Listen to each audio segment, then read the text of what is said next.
Back in control, Turkey's president warns of severe consequences after a failed military coup.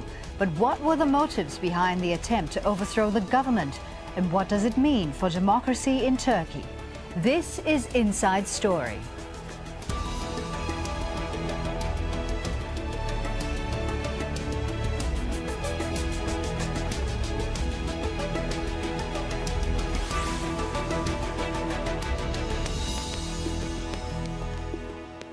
Hello and welcome to the programme. I'm Fawzia Ibrahim.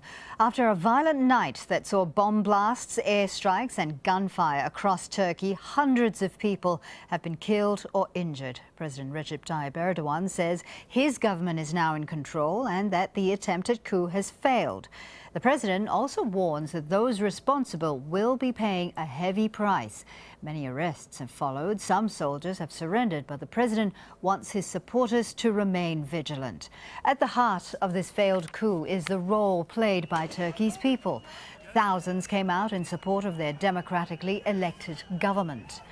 And Turkey's acting chief of staff has thanked them for their support during the crisis.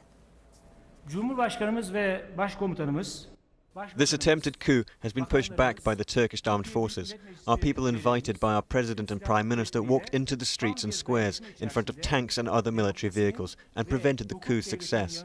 This was a historic cooperation between the state and the people of Turkey. However, Turkey has witnessed the madness of a group which fired at, bombed its own parliament, its own people, its own resources. This will never be forgotten.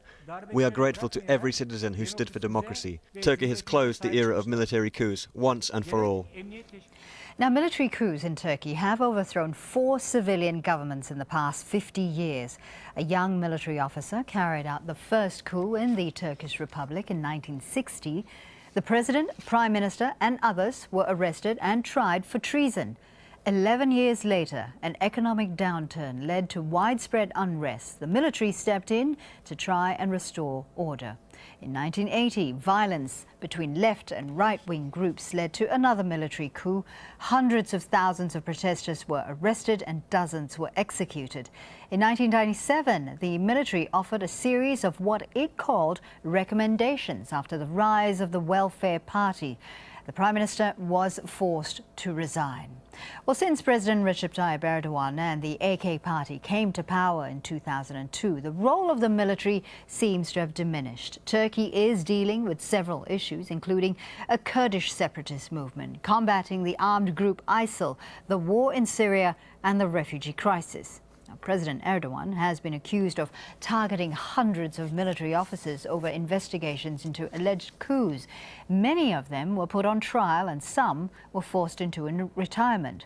During this time, the police and intelligence services were strengthened to counter the role of the military. After Friday night's attempted coup, Erdogan says those responsible will pay a heavy price. It's time now to bring in our guests, and in Istanbul we have Galip Dalay. He is a senior fellow in Turkey and Kurdish studies at the Al Jazeera Center for Studies. In Brunei, Netherlands, joining us on Skype, we have Ian Lesser. He is the Senior Director for Foreign Policy at the German Marshall Fund of the United States. Also in Istanbul, we have Can Kasapoglu, defense analyst at the Center for Economics and Foreign Policy. Thank you so much for being with us. Now, Galip Dalay, if I could start with you. The coup seems to have started strong. We saw dramatic footage of soldiers and tanks on the Bosporus Bridge. We saw the parliament being bombed. We saw the national broadcaster being taken off air. And then it fizzled out. Why? Well, actually, it didn't start out as strong in the first place. It tried to show the image of the strength, but the coup has started from a very weak point, and it was more an expression of desperation and weakness, actually, rather than strength. One of the first reasons for it that it was quite weak is because it did not have a consensus within the military. Most of the military that we knew, even during the coup, when the coup was in progress, the public knew that vast majority of the military are not in favor of this coup, and in one way or another, everyone knows it. And secondly, the coup tried to replicate tactics that belongs to the 1980s, 1970s, when you could, when you could take over the state broadcasting institutions, and there was no other private and no any other broadcasting institution, no social media. So once you could take over the state broadcasting institution, basically you would have the ultimate power over the information flow. But when this happens, people like on social media, people through private channels, people through Twitters, Facebook, all of a sudden news has been spread all over Turkey, and the voice of the criticism came in immediately. You saw a very significant backlash from people. Immediately you start to see people more and more trying to take in to the streets, and the government officials very soon appeared on the public television or through the FaceTime messages, private TV channels, or through the FaceTime messages, or using other social media accounts. They framed the coup very well. They more or less told the people who are behind it, and they also conveyed the message that a very large segment of the military is not in favor of this action. So what has started, what tried to give an image of strength, actually was a sign of desperation rather than strength. Ian Lesser, if I could bring you into the discussion now, was it a case of poor planning on the part of those who decided to launch the coup, or is it a case that they underestimated the sort of support that they would get? Well, I suspect it was both. I think Galip is absolutely right. This was obviously a small faction, potentially a very small faction within the military. There wasn't a broad base of support within the military establishment, and certainly there wasn't a broad base of support in society. And it's, we're obviously going to have to learn a lot more about the motives and how this unfolded, but it seems to be rather amateurish at many different levels, and as has been observed, something in terms of its tactics that might have been appropriate decades ago, but simply does not work in an age of modern media. I think that's exactly what we saw here. Can Kasapoglu, ever since Erdogan's election in 2003, we've seen the military's power decline. Was this a desperate attempt by certain factions within the military to try to reclaim that power? Well, first we should understand the characteristics and the profile of the coup. As my colleagues just mentioned, this is a small faction within the armed forces. This is completely out of the chain of command. So yes, this could be a desperate action by the remnants of the problematic civil-military relations tradition of the 1990s and before.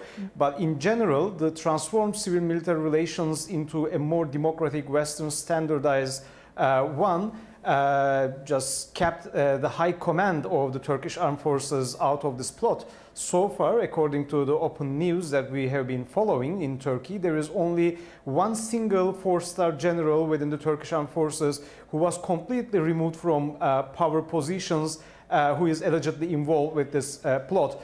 Then all other top chain of command of the Turkish armed forces were in support of the democratically elected government. So this could be the last remnant of the problematic civil-military relations of the Turkish domestic politics.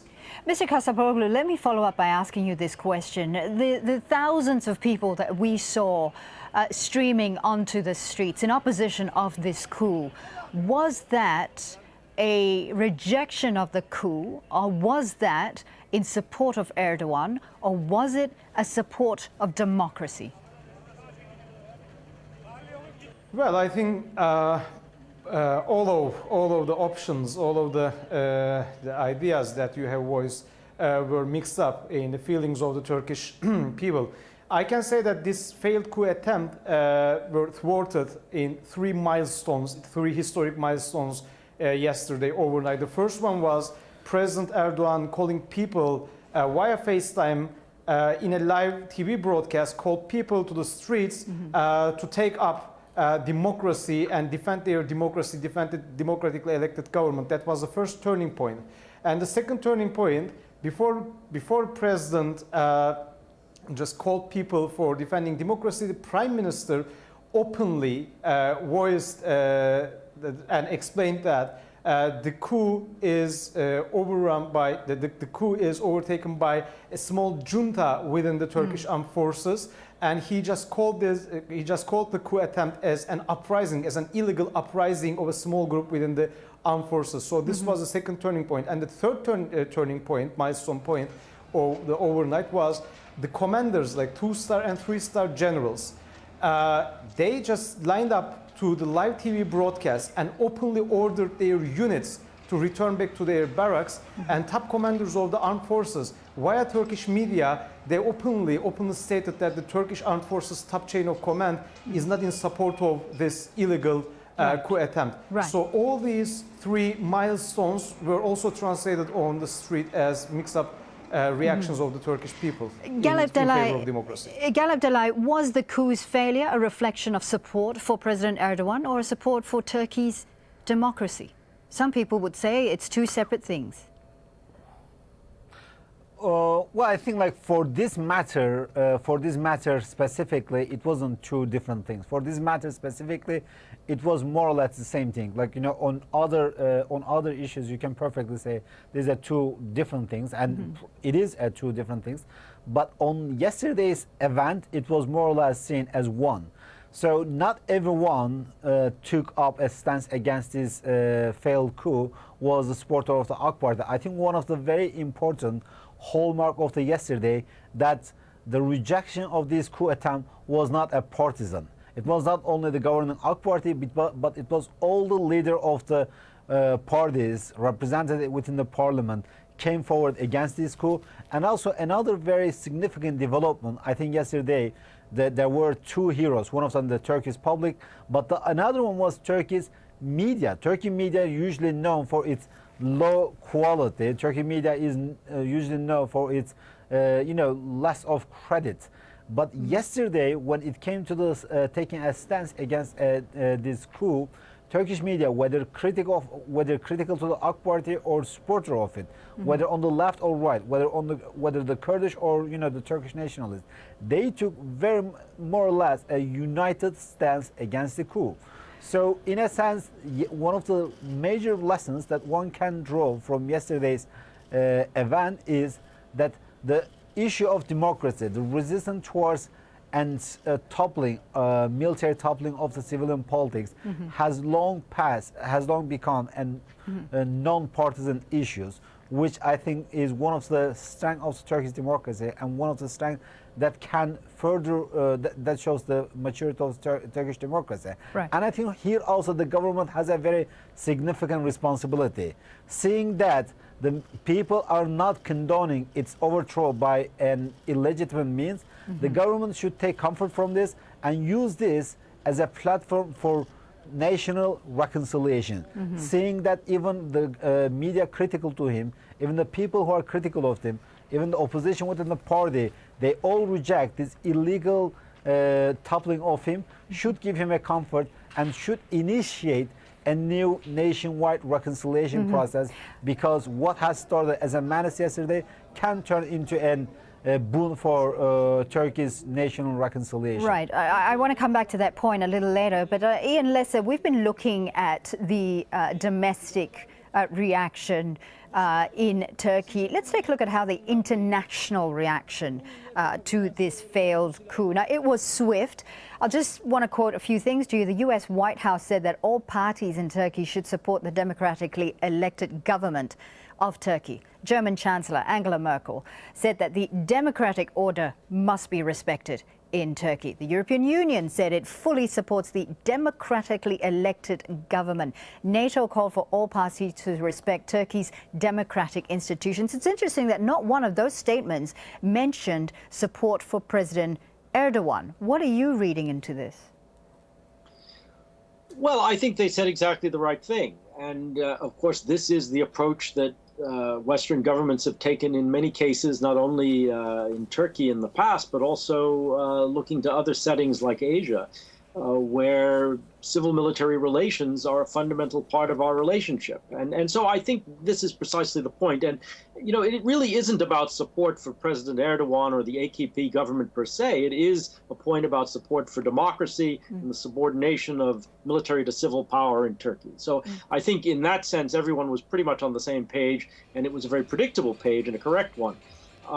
That said, it's not a surprise that in Western governments there has been a great deal of disillusionment with President Erdogan and the AKP government in recent years. But I don't really think that comes into play here. I think for governments in Europe and the United States, it really is about civil-military relations. It's about democracy. It's about the desire not to see further coups in Turkey. Turkey is the second largest military establishment in NATO. What happens in civil-military relations in Turkey actually matter a great deal. The sort of thing that you saw, you know, is pretty much unthinkable in any other NATO setting. And so this will inevitably be disturbing to people, and people will be trying to parse the implications of this for some time to come. Can Kasapoglu, I just want to take up on something that Mr. Delay had said, and that is President Erdogan should use this opportunity to push for national reconciliation. As we know, there is some discord, particularly with the Kurdish faction. There's a lot of discord within Turkey itself. Do you think he will use this to push for national reconciliation, or do you think he will use this to further strengthen his own executive powers? Well, this is the best chance for President Erdogan to unify the nation around the very goal of establishing a prosperous democracy for Turkey, because yesterday, as my colleagues just said, all the parties, including the opposition parties, including the very harsh opposition against Erdogan within the Turkish press itself, were in support of the democratically elected government and the president and against the coup. So now we have a crossroads in Turkey. And I think President Erdogan just saw that by unifying the nation, he could gather the support of the circles within the society that have never been in support of the president. So from now on, I think the most important determinant of the trajectory in Turkey would be the prosecution, because now, as we are just on our broadcast, there are approximately like 3,000 men in uniform under arrest for coup allegations, and this seems to extend to Turkish judiciary and other circles of the capital, Ankara. So the answer to your question is basically, I think President Erdogan would, in an ideal situation, opt for unifying the nation around a prosperous democracy after the successful managing the crisis overnight, but the prosecution itself and the revealed details soon coming will determine the trajectory of the Turkish administration. Ian Lesser, I want to bring you back in. Now, there is a thought that perhaps, as President Erdogan has been pushing to grant himself even more political power by changing the constitution to create an executive presidency, do you think he will use this opportunity to strengthen his power even more under the name of national security? Well, I think, you know, as our discussion is so far focused on, the Erdogan and the AKP government will now have a choice in what political path to take going forward. A path of reconciliation or a path of consolidation of power. You know, to date, the history has been one of consolidation and pressing for a presidential system. You know, it is very clear that opposition and liberal forces in Turkey are going to be watching very closely to see what comes out of this. I would hope, as has been said, that the government takes the opportunity to take a more open approach towards reconciliation, because Turkey has a number of extremely violent cleavages at the moment that need to be reconciled. But this may not be the case. And there is also the option, we have to recognize, that Turkey will go down the path of further polarization. In any case, this is going to make it very, very difficult for Turkey to deal with the international environment, tourism, investment, other aspects of Turkey's international connections. Will be watching all of this very carefully. Now, Galip Delay, let's broaden out this discussion a little bit more. Of course, whatever happens in Turkey has an impact on the region as well. What do you think this attempted or this failed coup, what message is that sending out to other countries in the neighborhood? And I'm thinking particularly in Syria, where Erdogan has made it very clear that President Assad has to be removed from power. Well, I don't think that this, particularly yesterday's failed coup in itself, has a very significant impact on the Turkish regional policy. If anything, that sends the message to the region that the current AK Party government is there and strong, and particularly after this failed attack, the failed coup attempt, there is the only way to change this government is through democratic means. And that's right now, given the fact that it doesn't look like that we're going to have election anytime soon, this is the government that they need to deal with, and this is the government that they're going to deal with. So right now, if anyone has any hope to get rid of this government through non-democratic means, more or less that has been used and squandered, and this is not a way to go. And secondly, I think we have talked about yesterday's coup, failed coup very much, but we haven't talked much about, like, you know, who was really behind it. There isn't a single group in Turkey that has any doubt about who actually was behind it, which is, which is the Gülenist movement within Turkey. I think for any foreign or domestic power, they more or less will say how limited the value of the Gülenists as an ally in the fight or in their dispute with the AK Party government or with the President Erdogan. So this is right now. Well, let me then just throw the question to Ian Lesser. Ian Lesser, do you think the Gülenist movement throws a real threat to Erdogan's party, Erdogan's leadership, and indeed to Turkey? Well, there's no question that President Erdogan and AKP has seen the Gülenist movement, at least in the recent years, as a threat. But the question of whether they're behind this coup, it seems to me, is an entirely open one. We don't really have evidence for that yet. One would not have thought that they have very strong following in the military, perhaps in other parts of the civil service and the judiciary, perhaps the security services. I think that might have been clear. But in the military, I'm not so sure. There are many possible motives for this, from disgruntled officers to a kind of nostalgic attachment to an old style of Kemalism and military involvement in political relations in Turkey. The notion that the Gülenist movement is behind all of this, I think we need to treat that with a fair amount of skepticism. Can Kasapoglu, time and again, Prime Minister Yildirim had underscored the fact that this coup was a test for Turkey's democracy. Going forward, how do you see this failed coup shaping Turkey's democracy? Well, first of all, we should see the aspects of democracy. The first thing when it comes to failed attempts of a coup d'etat, it is civil-military relations. The timing of the coup attempt was very important because it took place right before Turkish Supreme Military Council, which is the main top body of all the promotions and appointments within the Turkish Armed Forces top chain of command. So most probably we're gonna see a very important reshuffle in Turkey's Supreme Military Council decisions in August 2016. This will determine the next decade of Turkish civil-military relations. And secondly, we see that the Turkish people, sided by the democratically elected government, whatever their political views or political parties that they are supporting are, this is very important, and this was promising for Turkish democracy. And also the position of Turkish media was very important. From now on, we could be optimistic about the trajectory of Turkish democracy, with one reserve, which I mentioned before, the results of the prosecution.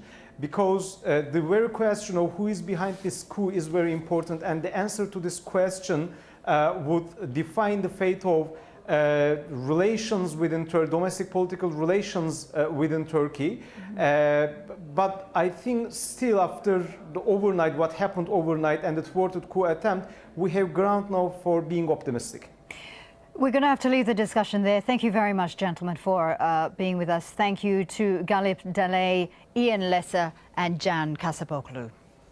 And thank you too for watching Inside Story. You can always watch the program again anytime by visiting our website at aljazeera.com. And for further discussion, you can always go to our Facebook page. That's facebook.com/AJ Inside Story. Again, you can always join the conversation on Twitter. Our handle is @AJ Inside Story. From me, Fawzia Ibrahim, and the whole team, thanks for watching.